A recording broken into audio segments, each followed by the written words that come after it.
Bueno, pues vamos a iniciar con la segunda parte del video sobre Nietzsche, donde vamos a checar las máximas de las 6 en adelante. No sé hasta dónde chequemos, puede ser de 5 en 5 o de más, quizás hasta 10, no lo sé. Hay creo que máximo de 40 máximas, valga la expresión, 44 máximas, y vamos apenas en las 5, nos quedamos en esa. Vamos a checar pues. Vamos con la número 6, dice lo siguiente. Donde mejor nos recuperamos de nuestra antinaturaleza, de nuestra espiritualidad, es nuestra naturaleza salvaje. Puntos suspensivos. Donde mejor nos recuperamos de nuestra antinaturaleza, de nuestra espiritualidad, es en nuestra naturaleza salvaje. Lo salvaje. El salvajismo, por lo regular, es un término que se utiliza para hacer referencia a la ignorancia, a la conducta emanada de los impulsos instintivos. Vaya, es evidente que Nietzsche es un pensador, o bueno, fue un pensador que tenía un modo de observar la existencia a partir de una fuerza vital. Es por eso que es un vitalista. Pero un vitalista en sentido estricto de la palabra, no se le puede decir extremo. La vida en sí misma es extrema, en ese término sí es extremo. Pero como vida, más bien la vida como tal, no es extrema, simplemente es vida, tan tan, no hay de otra. En ese sentido solamente es realista y vitalista a la vez. Y en este sentido lo que da a entender es de que nuestra naturaleza salvaje, lo que viene de nuestra víscera, es más auténtico que nuestra antinaturaleza, es decir, la espiritual. Sin embargo, si fuera antinatural, ¿por qué lo contemplamos como parte de nosotros la espiritualidad? El ser pensante, racional, a lo mejor espiritual con una conexión con algo divino, qué sé yo. En ese sentido sería supranatural, más no antinatural. En fin, yo entiendo lo natural como todo lo que tiene que ver con la realidad, todo lo que viene originado por sí mismo. En ese sentido, si dentro de uno ya viene la espiritualidad como de cajón, por la circunstancia que sea, pues es parte de la naturaleza también. Ahí es donde yo no comulgo tanto con Nietzsche, o bien que quizás no lo entiendo como debería de ser, ¿no? Para mí hay un pequeño tachecito a Nietzsche, ahí. Ya habrá quien me diga que estoy bien tarado, ¿no? Pero vamos a pasar a la 7. Dice, ¿es el hombre tan solo un error de Dios? ¿O es Dios tan solo un error del hombre? Aquí viene siempre la clásica diferenciación entre si Dios creó al hombre o el hombre creó a Dios. El ser humano piensa y entiende la realidad a partir siempre de términos de creencia. Hasta la ciencia se basa y se fundamenta en creer, en un credo. ¿Cómo? ¿Cómo es esto? Por ejemplo, en la historia, un libro de historia. Cuando yo leo un libro de historia, yo no tengo la certeza de que lo que me está diciendo el autor del libro sea verdad. Entonces debo de suponer que es verdad, por su trayectoria académica, porque él afirma que es verdad, o simplemente porque se dice que él estuvo en contacto con personas que vivieron, o que leyó cosas directas de las personas que vivieron eso que se está comentando, platicando. Y sin embargo, a final de cuentas, en la perspectiva de uno que está leyendo a ese autor, siempre tiene que quedar en tela de juicio si fue verdad o no, porque realmente uno no lo va a saber, no tiene la certeza. Es decir, se reduce a la credulidad, a creer. Y eso es en todas las ciencias. Creemos que realmente el planeta es redondo, creemos que la gente avienta satélites, bueno, los científicos al espacio, y que está el GPS y que se dan las transmisiones del otro lado del planeta con la triangulación satelital, etcétera, muchas cosas que sí, la ciencia lo sustenta, pero tendríamos que ser científicos y entender a cabalidad los parámetros y rigores de la ciencia como para decir que en efecto es una certeza. Ya llegará el punto en que se hable de la verdad aquí, Nietzsche, y que esa verdad es la mayor de las mentiras. En fin, si nosotros creamos a Dios o Dios nos creó a él,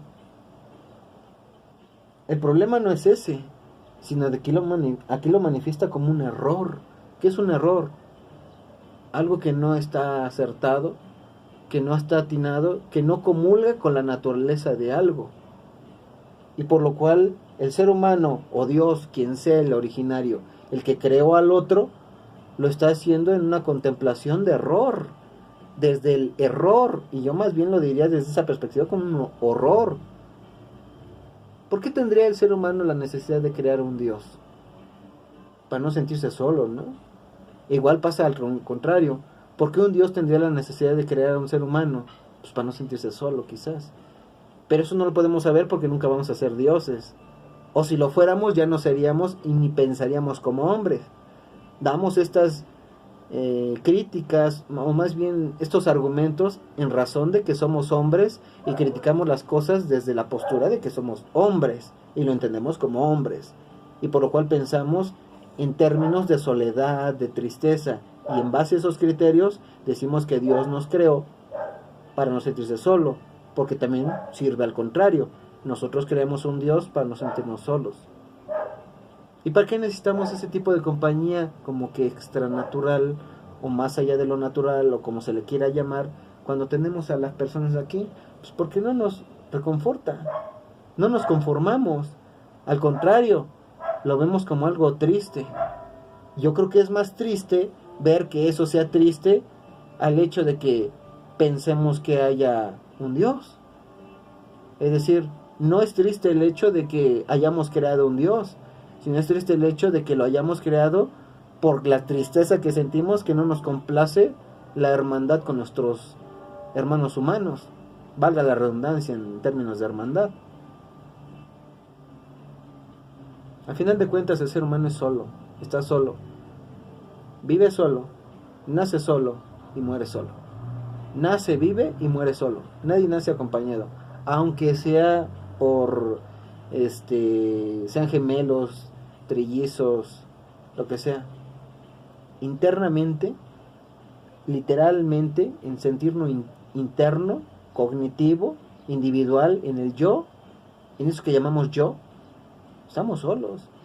Es una soledad avasalladora, perturbadora y terrorífica. Y en nombre de ella creamos a un ser que lo puede todo. Es decir, proyectamos aquello que nosotros no podemos realizar, o bien lo que quisiéramos realizar de nosotros, sea o no, como sea, al mencionarlo, que esa proyección, que esa creación, ya sea de nosotros a un Dios o de Dios a nosotros, un error. ¿Cuál hubiera sido el acierto? ¿Que Dios no nos hubiera creado? Si fuera así, no estaríamos aquí. Si es que eso pasó, solamente estaría Dios en su inmanencia, en su trascendencia inmanente, por ponerle un nombre. Y si es al revés, y nosotros no hubiéramos creado nunca a Dios, estaríamos ahí y aquí, ni siquiera discutiendo de esto. Es más, si no se hubiera creado un Dios, no se hubiera dado el ápice para entender la realidad, porque la realidad se parte en su entendido de la circunstancia de que hay un Dios creador. Me gustaría luego abordar ese punto más detenidamente.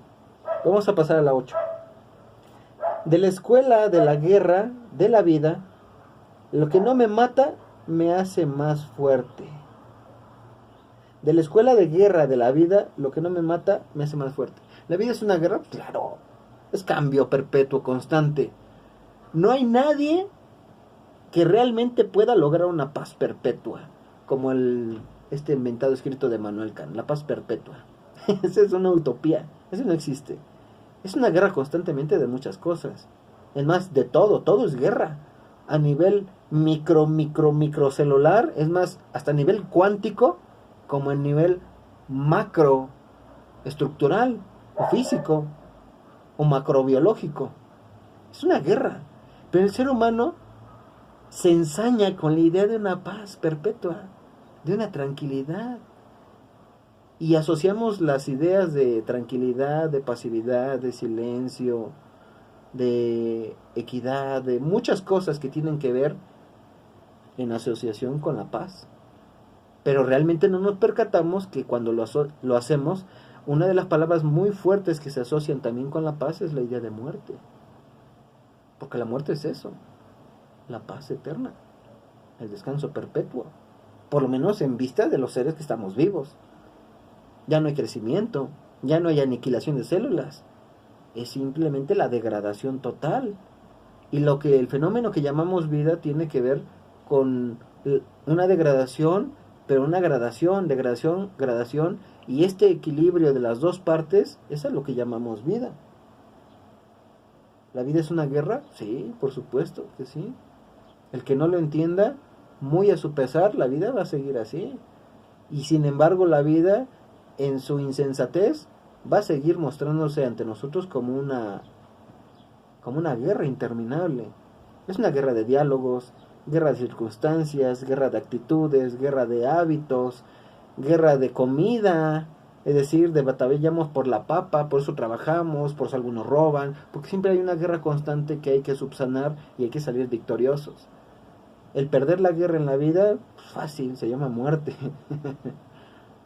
El perder la guerra de la vida, o perder la vida en la guerra. Dos cosas distintas, pero al final de cuentas iguales. ¿Cuál es más trascendente? Perder la guerra de la vida. Porque perder la vida en una guerra, eso es normal. Lo trascendente es perder la guerra de la vida. Perder la guerra de la vida es cuando simplemente te extingues, desapareces. Quedas en una incógnita de quién fuiste. Nadie te recuerda. Y en ese sentido, lo que no te mata, te hace más fuerte. Claro, por supuesto. Un músculo que al hacer ejercicio se desgarra, pero que no lo destruye por completo y no queda podrido, se desgarra. Hay ruptura, hay violencia, hay transgresión de la estabilidad que había. Pero eso lo hace más fuerte, por lo cual habrá que apostar por la guerra y no por la paz. Dense cuenta el mensaje de Nietzsche. A que no se sabían de dónde venía esa frase, de lo que me mata me fortalece, era de Nietzsche. O bien yo no tengo entendido de dónde lo sacó él, ¿no? 9. Ayúdate a ti mismo y entonces te ayudarán también los demás. Principio del amor al prójimo. Claro, miren qué cosa tan graciosa. Está poniendo otra vez el dedo en la llaga, de la circunstancia moral. Cuando tú, como ser humano, no te ayudas a ti mismo, la persona se cansa, No vas a encontrar una persona que te ayude por voluntad si es que tú no te ayudas a ti mismo. Véanlo en un borracho, en un alcohólico.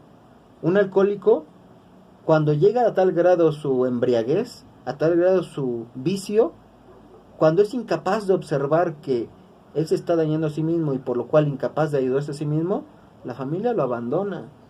Y no se les puede reprochar, eso es obvio. Sin embargo, en esa medida se funda el principio del amor al prójimo. Yo te amo mientras tú te amas. ¿Qué pasa cuando tú no te amas a ti mismo? Es más difícil que yo te pueda amar. Y aquí se derivan muchas circunstancias que tienen que ver a lo mejor con la autoestima. Si tú no te amas a ti mismo, es muy difícil que el otro te pueda amar, consciente o inconscientemente, pero así se da. Si tú no tienes la autoestima suficiente, el mundo solito te va a rechazar, te va a botar del sistema, a grado de que en su sabiduría la naturaleza va a hacer que te deprimas y que te suicides. Si tú no te amas a ti mismo, y eso es lo que pasa. Ojo, dirán, eso es malo. No, es algo natural. ¿Por qué? Porque si tú mismo no valoras tu propia existencia y tu propia vida, entonces no vales. Dense cuenta qué consecuencia tan grave ese principio del amor al prójimo.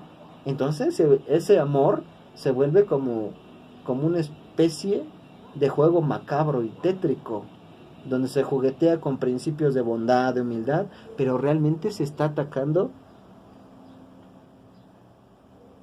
al ser humano en su integridad íntima e individual, que si esa persona no se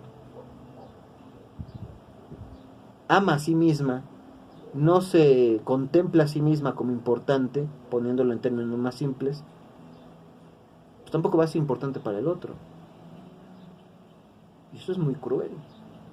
Cruel desde la perspectiva en el que, por ejemplo, un cristianismo, la moral lo plantea como el amor al prójimo, como una de las máximas de vida.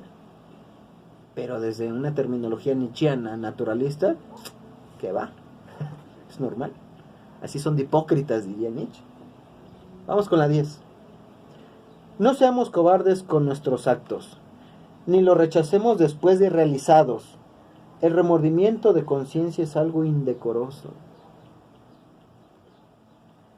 Nos está dando una lección inmensa Federico Nietzsche. Siento que nos menciona que cuando uno no es consciente de los actos que realiza y que por lo tanto de las consecuencias que conlleva, estamos actuando como fieles sirvientes de un sistema tonto, absurdo y abominable. Y más que nada de un sistema moral. Un sistema que denigra al ser humano en su integridad de voluntad de poder, como lo menciona en algún momento él. Y que no desarrolla las convulsiones internas o bien mecanismos esenciales de la subsistencia animal, vital, humana. En ese sentido, animal, vital, humana. Y cuando tú no lo haces y actúas, pero en base a que puede haber un remordimiento por tus actos, es decir, que es un acto inconsciente. Realmente no fue pensado. Ahora, el hecho de que lo pienses en ese acto, ello no implica que tengas el parámetro de si es correcto o no, porque te puede remordar la conciencia. Porque para Nietzsche, ese remordimiento de conciencia es una de las más grandes atrocidades, porque es un mecanismo de control de la voluntad a partir de la moral y de la moral imperante que él aborrecía, y por lo menos lo manifiesta en sus escritos, o se da a entender eso de sus escritos. Y es un acto indecoroso. La conciencia es algo indecoroso, dado que te merma, te sesga la libertad que tu voluntad tiene de realizar tus actos y de que afrontes las consecuencias de ellos como la entidad, como el poderío que debes de tener.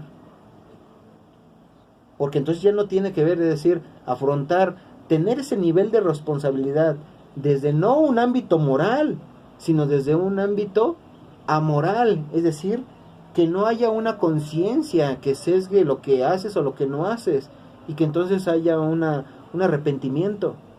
No, sino que más bien eres altamente consciente de las consecuencias y te vas a hacer cargo de ello. Este es un nivel íntimo racional. Se puede entender como una máquina casi a grado sumo de perfección en términos de lógica. Pero el ser humano todavía sigue jugando con su amiga la conciencia, ¿no? Y se revuelca con ella por las noches. Vamos a leer el último, el 11, y cortamos. 11. ¿Puede resultar trágico un asno? Perecer bajo una carga que no se puede llevar ni quitarse de encima. Tal es el caso del filósofo. Un ataque bien vil, ¿eh? ¿Puede resultar trágico un asno? Perecer bajo una carga que no se puede llevar ni quitarse de encima. Pues claro, es trágico un asno. ¿Por qué? Pues uno está encarcelado en el bulto que uno se avienta llamado filosofía, conciencia, entendimiento, conocer. Por ello que el mito de Prometeo se juega con la simbolización del fuego, que representa el conocimiento cuando se lo da al hombre, pero es una espada de doble filo. El conocimiento tanto es una parte liberadora y algo bueno, pero también es una parte, está enmascarada con una parte siniestra, maligna, porque también es algo malo. A partir de que te abre la conciencia el conocimiento, también te hace infeliz y triste. Por eso dicen que bendita ignorancia, ¿no? En ese aspecto, es una carga que no se puede llevar, porque es imposible llevarla, pero tampoco se puede quitar de encima. Una vez que conoces, estás sentenciado al conocimiento. Bendita ignorancia. Pues lo dejamos aquí. Piénsenlo. ¿A dónde van? cuando dicen que van.